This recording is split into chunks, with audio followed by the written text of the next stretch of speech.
What's going on, movie fans? My name is Michael Weer. I love talking about movies and I love ranking movies. And since we got to the end of October 2023, it's time to rank all of the movies that I saw in October of 2023 from worst to best. Now, just like in previous months, there may have been things that I missed, things that went to streaming, things that even went to theaters that I just didn't have time for. I did end up seeing 8 movies, but I could have missed something. So if I missed something that you saw and you liked it, well, throw that in the comment section down below. Let me know why you liked it and why I should check it out in the future. And finally, before getting into the list, if you want to see more in-depth thoughts on most of these movies, I've done reviews for most of them or YouTube shorts. So again, if you just want a little more content on these movies we're going to talk about here today, well, you can check my channel out where I've got all of my YouTube reviews from 2023.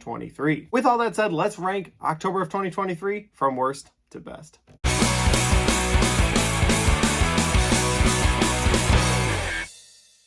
At number 8, guys, the top of the garbage pile, the worst of the month for me, had to be Dear David. And this is a movie that I was looking forward to because I heard Justin Long was attached. And in Justin Long we trust, especially when it comes to horror movies. So I was looking forward to seeing him in this. And unfortunately, there's not enough of him in it. Because when he's in it, the movie actually is like at another pace. I really like when Justin Long's in this movie. He's a great editor that doesn't really care what his people do as long as he gets good stories and his business is profitable. Otherwise, the main story that this movie does go with just didn't really do it for me. You have a story that's loosely based on a true story about a BuzzFeed writer who's interacting with fans online, says something negative to one of them, and that one that he says something negative to ends up being an entity known as Dear David that not only haunts his house, but then ends up doing poltergeist stuff around his house. By the end of the movie, the whole thing is kind of a mess. You've got this demon that can't really be hurt, that can suck you into its world, but also can come into your world. And then it looks like the BuzzFeed writer has the upper hand,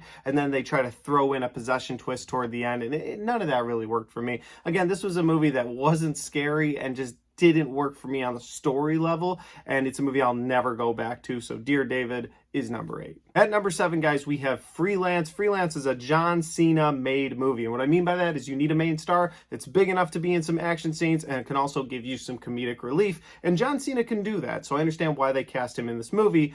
Unfortunately, while I think John Cena does a good job, I don't think anybody else in this movie does a good job, and I think the story goes on for way too long. The movie is about John Cena being an ex-Special Forces who's recruited to go protect a reporter who's going to interview a dictator. When he gets over to that country, not only does he have to protect the reporter, but then he ends up having to protect the dictator, who doesn't turn out to be a dictator, turns out to be a nice guy, and these other Special Forces guys are trying to kill him, so he has to protect both of them. So like I said, the John Cena action scenes work, and when he has to be comedic in this movie, that works too. But really, when you get to the last act of this movie, they just stretch it out way too long. By the end of this movie, I was ready to go. And this is the crazy part too, because I really liked the opening of this movie. They do like this first-person mode where you're kind of watching John Cena go through college or high school even, or being a kid, and then high school and then college and then going to the military, and you see all this in first person mode. It's actually a really cool way to start this movie, and I was into it. But by the third act, I was just ready to leave the theater, and every character gets this really sappy send-off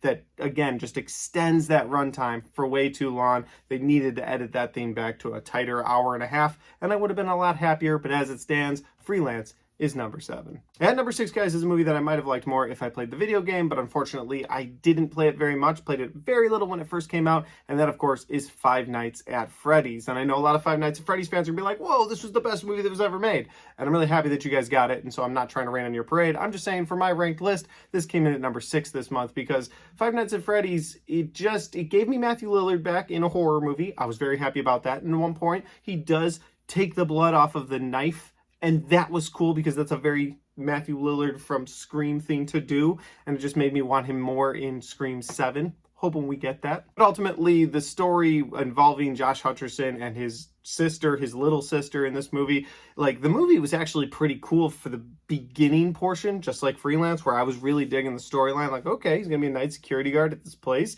and of course the animatronics are going to come to life, and he's going to have to sort of fend them off. But then they go down this path where you have to see Josh Hutcherson solve the mystery of what happened to his little brother, and at the same time, you have all of these animatronics kind of coming out and killing people, but they're nice to him, and they're especially nice to his sister, to a point where they're having this weird tickle fest with his sister. I'm like, what is going on here?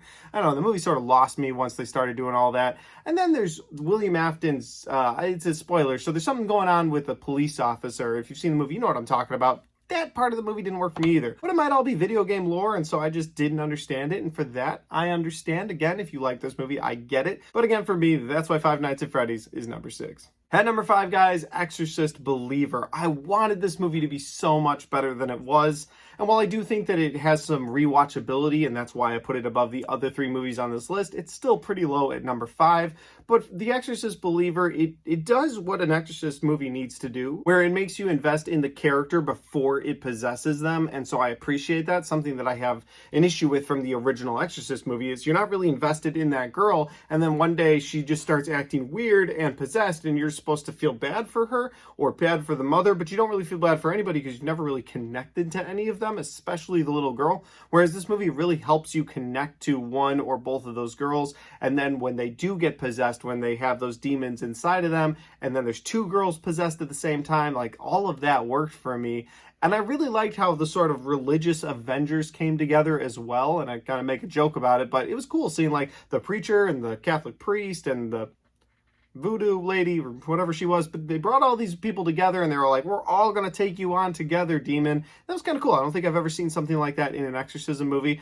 And I liked what they did at the end too. You know, there was this moment where the demon makes them pick. Like, it's like, you have to pick one of these 2 girls and to live. And I won't spoil it, but I like what they did with that. And it was very something the devil would do. You know, like that's what it feels like. Like, oh, I kind of like that. That was cool. But with that said, that's why Exorcist Believer is at number 5. I think it has some good rewatchability. It's a movie that I wouldn't mind putting on my shelf back there. At number 4 is kind of cheating, and I understand that, but it's Hocus Pocus, the 30th year anniversary. Listen, I got to take my wife and kids to the movie theater to see Hocus Pocus. It's a movie that we all watch every Halloween in my house. We love that movie. It's so much fun, but none of us had seen it on the big screen, so I got to watch it on the big screen for the first time with my wife and kids, and it was fun just re-enjoying that. And something about seeing it on a big screen for the first time just changes your perception of that movie, and it made it even better. I had a great time with this movie, and of course, there's so many things you can say about Hocus Pocus, but most of them have already been said. But the movie really does go up a whole notch right when the witches come back. Like, it's a good, fun family movie. And then when the witches are brought back in that movie right into the second act, it's so much fun. You have such a good time with it. So with that said, I saw Hocus Pocus in theaters. This is cheating a little bit, but I'm going to let it slide because it's a spooky month, and hopefully you will too. So Hocus Pocus is number 4. At number 3, guys, we have Martin Scorsese's Killers of the Flower Moon. And I thought the runtime of this movie was really going to kill my enjoyment, but I ended up really liking the runtime. And what I've been telling everyone ever since I saw this movie was that the runtime is really justified in this movie. You have a very simple story, but they're able to use that runtime to really flesh it out, to really bring out that storyline that they're trying to tell you. They're trying to show you how horrific it was for the Osage Nation people. And it's great to kind of watch this story play out. My biggest issue with this movie and what holds it back from being in the 1 or 2 spot is the way Martin Scorsese decides to end this movie. And again, I'll say, I won't spoil anything here, but the way he ends this movie just sort of kills the payoff for the movie. And when you're watching a movie for nearly 4 hours, you want a good payoff. And I did. I was invested. I was enjoying it. I wasn't edging my seat at any time, but I was having an enjoyable time in the theater watching this movie. And then when you get to the very end, you have a courtroom scene and it cuts, and Martin Scorsese does something that I just think was him sort of patting himself on the back, like, hey, you did it, man. You get to finish this movie for the crowd. And I was like, you just pulled the rug out from under me and did something different, and I wish he would have just let it play out the way it should have played out in the movie. I think it would have had a more enjoyable time, but he didn't, and so that's why Killers of the Flower Moon is at number 3. At number 2, guys, is a movie that I did not do a review for on this channel, and I apologize for that. It's actually a movie that I really enjoyed and will probably be in my top 30 movies by the end of the year, and that is a movie that went straight to Netflix, and it's called Painkillers. Painkillers stars Chris Evans and Emily Blunt, and it's a movie about the fentanyl epidemic. You've got a drug company, a very powerful drug company, that's pushing its drugs on doctors and having the doctors push it on those people, and it's giving doctors a cut of the money. And this is all based on a true story, which makes it even that much more horrific. Well, you're watching this movie and you're having an enjoyable time watching this movie because they're doing, I'll just say, Wolf of Wall Street type of things, but in the drug industry instead of in the money market industry. They're doing things like Wolf of Wall Street, and you're having an enjoyable time watching it, but you have to stop yourself every once in a while and be like, but this is true events. Like, they were really ruining people's lives or killing them. And it's a really dark story. And I think they told it in a way that was enjoyable for the viewer, so it didn't feel like they were just punching you in the face the whole time. But at the same time, it shows you like how dark and gritty this drug world is and how these drug companies will just push as much as they can. So Painkillers for me is number 2, and I really think all of you should check it out. Again, it is on Netflix now.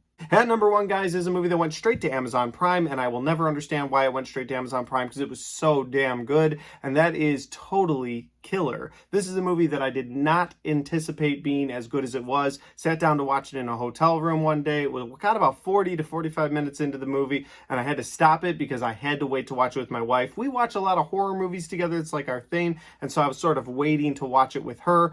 Got home. First thing we did was we turned on Totally Killer. We watched it all the way through. We both had a blast with it.